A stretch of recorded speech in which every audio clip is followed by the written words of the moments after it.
Let's talk about how Christians should approach Pride Month. I think of Jesus speaking in the synagogues when he was young, right? That's the first place my mind goes. Why was everyone amazed at his teachings? Because he spoke with such conviction. And in a world where there's so much like, oh, my truth, this is my truth, and that's your truth. No, there's the truth. In a world where antichrist agendas are running so rampant right now, and they're wanting to silence the voice of actual truth so they can continue in their delusion, in the name of not wanting to offend anybody, we just simply don't say anything at all.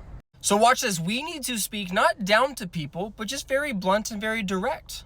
And speaking the truth bluntly, directly, yet in love is actually the most loving thing that you can do for these people that are under this attack of the enemy in their minds.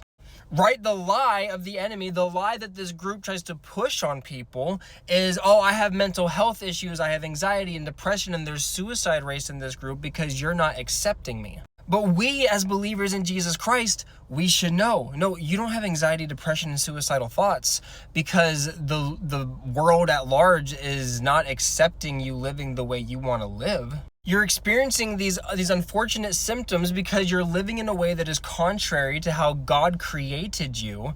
And we know that in scripture that when you indulge in sin and stay in sin, eventually what? It gives birth to death. And what do the effects of death look like?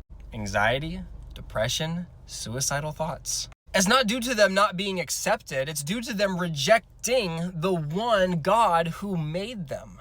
So we need to lovingly and directly, confidently point them back to the real truth. It's important to know that. You're not just pointing them to your truth, you're pointing them to the truth. And we need to speak with that level of confidence. I'm not just giving you my way of doing things. I'm giving you the only way to actual life. And the only way to actually have life in your life is to submit to the one who gave you life.